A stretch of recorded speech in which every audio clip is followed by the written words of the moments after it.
This day in sports history. Hey, I'm golf broadcaster Matt Adams. The updated and expanded second edition of my book, The Golf Round I'll Never Forget, Golf's Biggest Stars Recall Their Finest Moments, is now available. Readers can expect to march with Arnie's Army at the 1960 U.S. Open, relive Jack Nicklaus's remarkable 1986 Masters win, and be amazed by the Tiger Slam. The Golf Round I'll Never Forget, Golf's Biggest Stars Recall Their Finest Moments. Pick it up where fine books are sold, including BarnesandNoble.com and Amazon.com. Hey, this is Steve White, the host of This Day in Sports History. I live in western North Carolina, where Hurricane Helene left a trail of destruction.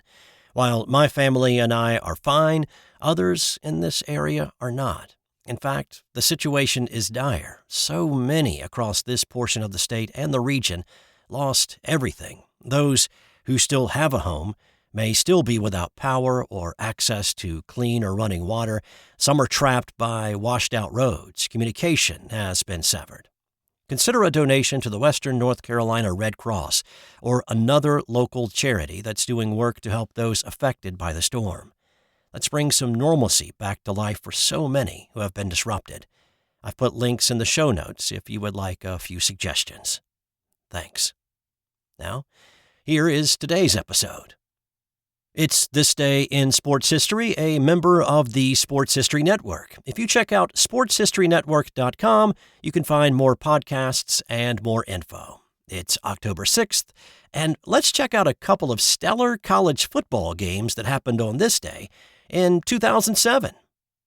I recently picked up Tony Barnhart's book, Southern Fried Football, and he makes the argument, and a pretty good one, that 2007 was the best year ever for college football, especially in the South, since that was his focus for the book. But it's hard to argue with him when you consider Appalachian State's stunning win at Michigan to kick off the season, Nick Saban's first year at Alabama through the roller coaster ride that was any team assuming number one or number two in the top 25 poll, to the final weeks of the season that saw a two-loss LSU team defy logic and win the national title. Well, this was one of those wild days back in 07, and let's start on the West Coast and then circle back to the South. If you took a look at the Stanford football schedule prior to the start of the season, it looked favorable with 4 straight home games to start off with. But if you looked a little closer and noticed that 3 of those 4 games were against ranked opponents, well, things probably lost a little luster. And sure enough, with an opening week loss to number 14 UCLA, a loss in week 3 to number 13 Oregon, followed by another to number 23 Arizona State, well, the Cardinal were 1-3 and have been outscored in those 3 losses to those ranked teams by an average of 30 points. So there was no reason to expect Stanford to put up much of a fight against second-ranked Southern Cal now that they had to go on the road. A couple of other things to consider before diving into this one. The Trojans had not lost a game at LA's Memorial Coliseum in 6 years. Cardinal starting quarterback T.C. Ostrander had a seizure and was admitted to the hospital after the Arizona State game, and he was out for this one, forcing sophomore Tavita Pritchard into the starting role. So you can understand why the Vegas odds makers made USC 41-point favorites. However, the Trojans were without their top 2 running backs, and then John David Booty broke a bone in his throwing hand in the first half. That led to USC only being up 9-0 at the break. Trojans head coach Pete Carroll made the decision to stick with Booty at QB in the second half, a move he later regretted. Whether Booty's broken finger had anything to do with the pick 6 that he threw just 3 minutes into the third quarter is up for debate, but it made it a 9-7 ball game. USC came back to add another TD to the scoreboard, and it was 16-7 Trojans to start the fourth. The Cardinals scored in the opening seconds of the fourth to make it a 2-point game again, but the Trojans put together a 9-play, 85-yard drive to make it a 2-possession game again. At that point, if you had money on USC to cover, you realized that bet was lost, but still probably figured the Trojans would pull this one out. But those would be the final points that the Trojans would score, and that missed extra point from the second quarter was getting ready to come back to bite them. Stanford probably wanted more than 3 points out of their 12-play drive that ate more than 5 minutes of the clock, but that's what they had to settle for, and it was 23-17.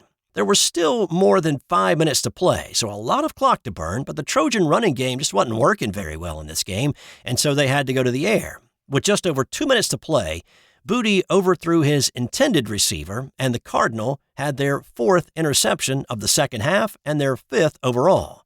The biggest play of the game came a few minutes later.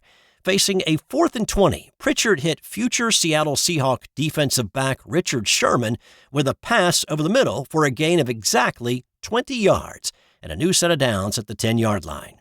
The second biggest play of the game came on 4th and goal from the 5, when Pritchard lofted one to the far edge of the end zone and Mark Bradford climbed the ladder to reel in the touchdown catch. Now, did Bradford get away with a push-off to create a little bit of space to make the catch? Yeah, probably. But after the extra point went through, Stanford, the 41-point underdog, led 24-23. And that's how it ended. It was one of many times in the 2007 season that the number 2 team in the country took the L. So now, moving back to the South for another spectacular end to a college football game, it was billed as the biggest regular season game in LSU history. The undefeated and top-ranked Tigers welcomed the number 9 Florida Gators to Death Valley. There was a capacity crowd of 92,910 inside the stadium and an additional 50,000 estimated to be just outside in the parking lots, watching on big screens plugged up to generators. Florida was coming off of a heartbreaking last-second loss to unranked Auburn the previous week, and they were looking to right the ship in this one. The first half looked pretty good for the Gators, and they took a 17-7 lead into the locker room at the half. Both teams added a touchdown in the third, and it went to the fourth with Florida up 24-14. Now, word had already made its way east of Southern Cal's demise, and the Tigers were trying to avoid the same fate. LSU coach Les Miles was ready to gamble in this game, mostly out of necessity. 5 times throughout the day, the Tigers went for it on 4th down, and they made it. They also took advantage of some Gator mistakes. They picked off a Tim Tebow pass in the 4th and turned that into 7 a few minutes later when quarterback Matt Flynn connected with Demetrius Byrd for the strike to make it a 3-point game. LSU got the ball back with about 8 minutes to play, and they went on a long clock-eating drive. 2 of their 5 successful 4th down conversions came on this drive. Their last one, coming on a 4th and inches at the 5, that running back Jacob Hester got by the nose of the football. He scored 3 plays later to give the Tigers the lead at 28-24 with 1:09 left. Florida put themselves in a position for a miracle, but Tebow's Hail Mary was batted down and the Tigers had rallied from their 10-point deficit to win an instant classic.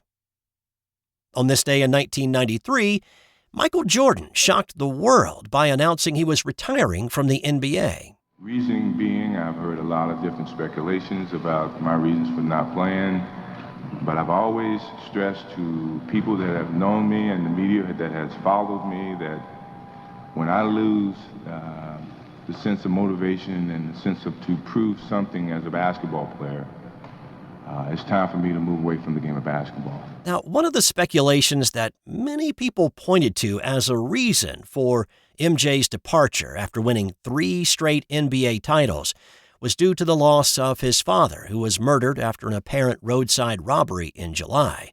Jordan also faced a lot of scrutiny and charges about his gambling activity. The night before a playoff game against the New York Knicks earlier in the year, Michael was seen gambling large amounts at a blackjack table in Atlantic City, and there were rumors of substantial losses racking up. At the time of his announcement, the NBA was investigating Michael's involvement with gamblers, including 2 huge checks totaling $165,000 that were discovered in the possession of some nefarious characters that were said to cover his gambling debts.